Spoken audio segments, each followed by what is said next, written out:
시청자 여러분 안녕하십니까? 포항 MBC 뉴스투데이입니다. 3일절인 오늘 일교차 크고 건조함도 심합니다. 계속해서 산불이 발생하고 있는 만큼 공휴일인 오늘 야외에 나가시더라도 화재 사고에 주의하시기 바랍니다. 자세한 날씨 유하경 기상캐스터입니다. 바짝 마른 대기에 시원한 비가 절실합니다. 어제 경북 예천에서 발생한 큰 산불을 비롯해 경북에서는 총 7건의 산불이 발생했는데요. 현재 대구를 포함해 경북 영양과 봉화를 제외한 전 지역에 건조주의보가 계속해서 발효 중이고요. 전국적으로 산불 국가위기경보도 계속 주의 단계를 유지하고 있습니다. 건조한 날씨 속 강풍까지 예상돼 언제든 작은 불씨가 큰 산불로 번지기 쉽습니다. 특히 3일절인 오늘은 나들이 객도 많아 야외에서는 화기 관리에 각별히 유의하시기 바랍니다.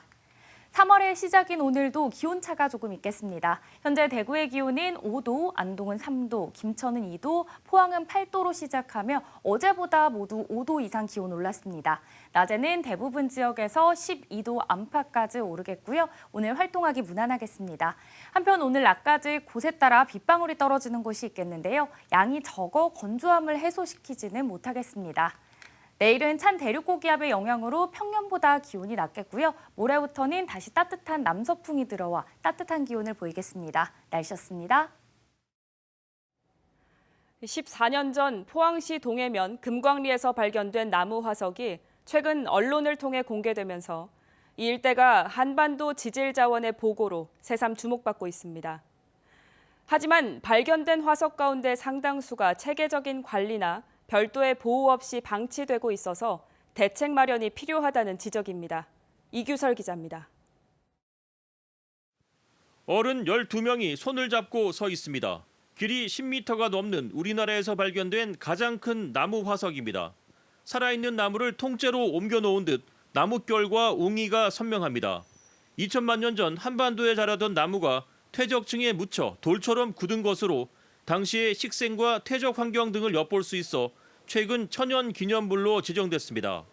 약 2천만 년 전에 만들어진 나무 화석인데요. 2009년도에 그 포항 지역에서 도로공사 현장에서 발견이 된 상황이고요. 나무 화석이 처음 발견된 장소인 포항시 동해면 금광리 마을을 찾았습니다. 이 일대에선 나무 화석, 즉 규화목이 너무 흔하다 보니 주민들은 나무 화석을 집에 가져가 야외에 쌓아두고 있습니다. 규화목이 마당에 굴러다니기도 하고 조경석으로 이용하는 경우도 허다합니다. 규화목을 봐도 이거를 아주 가치 없이 생각을 해요. 우리 집에도 있는데 길 가다 보면 있는데 이래서 아주 소홀히 생각합니다. 최근에는 10여 년 만에 초대형 나무 화석이 새로 발견됐지만 뚜렷한 보존 대책 없이 방치되고 있습니다. 포항 블루벨리 산단 하천에서 발견된 나무 화석은 땅 위로 노출된 부분만 5m에 이르고 천연 기념물로 지정된 금광리 나무 화석처럼 나무의 형태가 그대로 보존되어 있습니다. 작년에 그 흰남노 태풍이 지나가고 보니까 그거 둘러패니까 갑자기 엄청난 게 초대형이 나오더라고요. 이렇게 크기가 큰 규화목이 발견된 것은 포항에서도 10여 년 만의 일이어서 학계에 관심이 집중되고 있습니다. 포항시 동해면 일대에서는 신생대 제3기 한반도의 자연환경을 엿볼 수 있는 귀중한 화석들이 다양하게 발견되고 있습니다. 정밀한 현장 조사를 통해 지질자원 추가 발굴 및 보존 대책을 마련해야 한다는 지적입니다. MBC 뉴스 이규설입니다. 울진군은 군청이 발주한 각종 공사의 부실 시공에 대해서 관련 공무원 징계와 해당 업체 제재 조치를 시행한다고 밝혔습니다. 지난해 8월 준공한 죽변면 사무소 신청사 빗물 누수 원인을 자체 감사한 결과 지붕 원형 부분에 방수제를 사용하지 않고 일반 합판과 아스팔트 방수로 시공했다며 관련 공무원과 업체의 무관용 원칙으로 조치할 계획이라고 밝혔습니다. 또 1월 15일 25cm 적설량에 붕괴된 매화시장 철제 지붕 공사 현황도 조사해서 과실이 드러날 경우 법적 책임을 물을 방침입니다. 대구 도시철도 X코선 기본 계획안을 두고 논란이 끊이지 않고 있습니다. 주민들은 X코 없는 X코역, 경북대 없는 경북대역이라며 불만을 쏟아내고 있습니다. 보도에 김은혜 기자입니다. 대구교통공사가 정한 도시철도 X코선 기본 계획안을 주민에게 설명하는 공청회입니다. 공청회 시작 전부터 주민들이 기본 계획안을 반대한다며 변경을 요구하는 현수막을 들고 섰습니다. 하지만 교통공사는 설명을 이어갔습니다. 먼저 경전철인 AGT 철제 차륜 도입이 가장 현실적인 대안이라고 밝혔습니다. 소음이 우려되는 구간에는 흡음판이나 방음터널 등을 도입해 보완할 수 있다고 설명했습니다. 또 3호선과는 다르게 대피로를 마련할 수 있고 유지 보수 비용이 절감되는 점도 들었습니다. 주민들이 가장 많이 불평하는 역사 위치 변경은 경제적 타당성 등을 거쳐 반영했다는 점을 강조했습니다. 하지만 공청회는 고성이 터져 나오는 등 참석한 주민들의 반발이 거셌습니다. 특히 노선과 역사 위치, 개수에 집중됐습니다. 유통단지 상인회와 주민자치기구 등을 중심으로 엑스코와 유통단지 활성화 취지가 무색하다며 노선 변경을 요구하고 있습니다. 이들은 엑스코선이 엑스코 동강과 서관을 지나야 한다고 주장합니다. 대구시 안은 이런 엑스코선이 아니고 포트특허선이라요. 엑스코 활성 안 되고 유통단지도 활성 안 되고 북구 전체 복현 오거리 경대의 연계성이 복합 도시화는 그게 사라집니다. 교통공사는 곡선 구간이 100m 이상 확보돼야 하는 AGT 철제 차륜 특성상 노선 변경은 현실적인 어려움이 있다며 조정안을 검토 중이라고 밝혔습니다. 또 경북대역은 복현 오거리가 아닌 경북대 북문이 적합하다는 의견이 공청회에 참석한 전문가 일부에서도 나왔습니다. 모노레일보다 경관을 해칠 우려가 큰 만큼 일부 구간은 지하화를 하는 방안도 제시됐습니다. 사업 기간이 지연되는 것뿐만 아니고 예비 타당성 조사 통과 여부도 사실은 좀 미지수이기 때문에 가능하면 예비 타당성 조사를 받지 않는 범위에서 저희가 시민들의 다양한 요구들을 합리적으로 수용하는 방안들을 검토하도록 하겠습니다. 경제적 타당성이 가장 우선 고려 대상인 점을 감안하면 주민들의 요구를 반영할 수 있을지 미지수입니다. 교통공사는 이번 주 동안 수성구와 동구, 북구청에서 전략 환경 영향 평가를 위한 주민 설명회를 열고 3월 말 정부와 재협의를 거친 뒤 기본계획 승인을 신청할 예정입니다. MBC 뉴스 김은혜입니다. 포항시는 올해 중학교와 고등학교 신입생에게 교복 구입비를 지원합니다. 지원 금액은 동복과 하복 한 벌 기준 30만 원으로 지역 내 중고등학교 신입생은 오는 6일부터 해당 학교에 신청하면 되고 타 지역 학교에 다니는 학생은 재학 증명서 등 서류를 갖춰 주소지 주민센터에 신청하면 됩니다.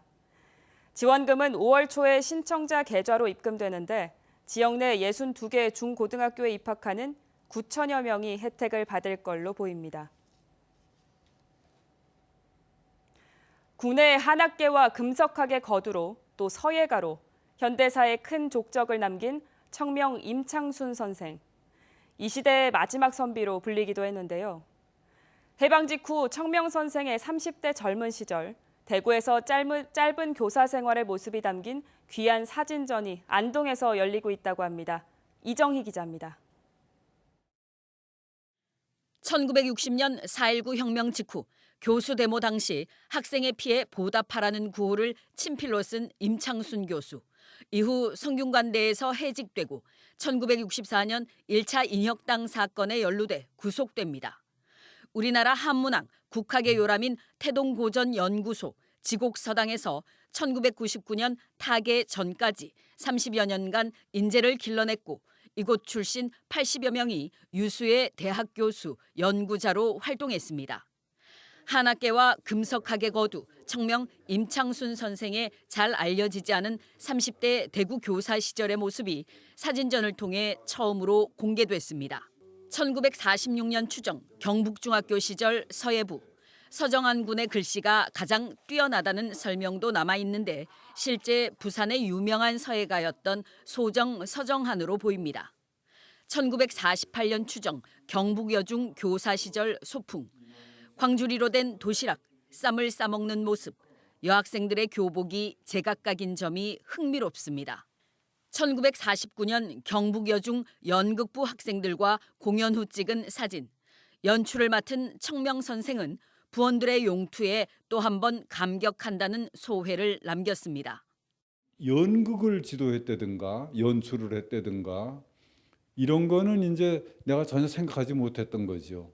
그래서 뭐 내가 알고 있던 아버지는 그런 거하고는 전혀 관계가 없는 것 같은데 6.25 전쟁이 일어나 부산으로 피난 갔던 1951년 국사편찬위원회 근무 당시 자갈치 시장 인근 청사 앞에서 훗날 국사편찬위원장이 된 신석호 당시 사무국장과 찍은 이 사진은 초창기 국편의 역사를 말해주는 귀한 기록입니다. 청명 선생의 아들 임세권 안동대 명예교수는 아버지의 청춘 앨범이라는 제목으로 소장하던 사진첩을 활용해 사진전을 기획했습니다. 새롭게 주목받는 버네큘러 사진, 즉 일상적 사진 전시 형식으로도 주목됩니다. 일상적인 것을 담는 사진첩을 만든 사람의 어떤 감성이라든가 어떤 정서적인 측면, 그날의 어떤 느낌 이런 게 그대로 반영이 돼 있어요. 전시회는 오는 4일까지 안동 유한사랑 갤러리에서 열리고 3월 말부터는 대구에서 한 차례 더 열릴 예정입니다. MBC 뉴스 이정희입니다. 해양수산부는 지난해 국내 어업 총생산량은 360만 4천 톤으로 전년도에 비해 6% 줄었고 금액은 9조 2,400여 원으로 0.4% 감소했다고 밝혔습니다. 업종별로는 원양어업의 감소율이 10.3%로 가장 높았고 연근해 어업이 5.9%, 양식업이 5.6% 감소한 반면 내수면 어업은 14.3% 증가했습니다. 연근해 어업에서는 멸치와 고등어, 오징어 등은 어획량이 감소한 반면 삼치와 청어, 붉은 대게 등은 어획량이 증가했습니다. 경주시와 문화재청은 교촌 한옥마을 인근 황남동에 신라월성 연구센터인 숭문대를 조성합니다. 숭문대는 신라시대 왕실 도서를 보관 관리하고 동궁에 대한 교육을 담당하던 관청입니다. 하반기에 완공되는 숭문대에선 월성 발굴에 따른 체계적인 연구와 출토 유물을 보관 전시하고 관광객 교육과 홍보 공간도 마련됩니다. 포항시와 해양환경생태연구소 등이 바다숲 조성을 통해서 이산화탄소를 감축하는 방안을 담은 연구 용역 보고서를 공개했습니다. 보고서에는 바다숲 조성에 이용되는 해조류인 감태의 이산화탄소 제거 능력을 평가할 수 있는 수중 챔퍼를 국내 최초로 개발하고 바다의 수층별 이산화탄소 감축량을 정량화하는 등의 포항형 해양탄소단지 전략이 담겼습니다. 또 동해안의 높은 파도와 안반 상태 등을 고려한 친환경 해조류 고정 앵커와 성게 등 해조류를 먹는 조식 생물의 접근을 막는 친환경 완충 장치도 제시됐습니다.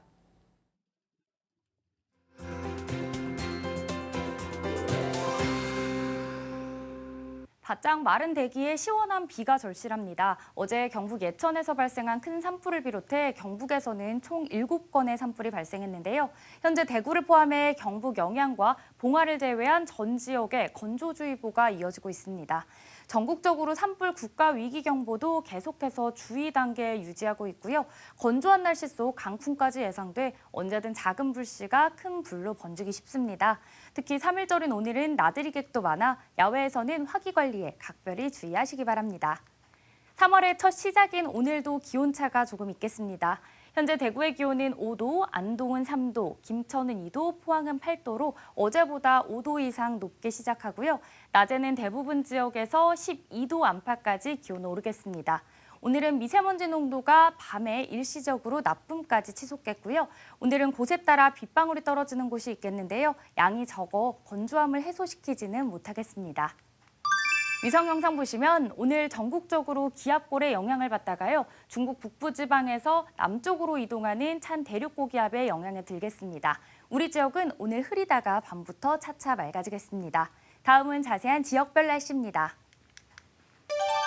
대구의 아침 기온 5도, 청도 2도로 시작해 낮 최고 기온은 대구 12도, 청도 13도 보이겠습니다. 현재 구미의 아침 기온 5도, 김천 2도로 어제보다 높게 출발합니다. 낮에는 구미 12도, 김천 11도 예상됩니다. 이 시각 안동의 기온 3도, 영주 4도 가리키고 있는데요. 낮 기온은 안동과 영주 모두 10도로 포근하겠습니다. 포항의 아침 기온 8도, 낮 기온 13도 전망됩니다. 바다의 물결은 0.5m에서 최고 2m로 잔잔하게 일겠습니다. 내일은 찬 대륙고기압의 영향을 받아 기온이 평년보다 조금 낮겠고요. 모레부터는 다시 따뜻한 남서풍이 들어와 기온이 오르겠습니다. 날씨였습니다. 이상으로 포항 MBC 뉴스투데이를 마칩니다. 시청해주신 여러분 고맙습니다.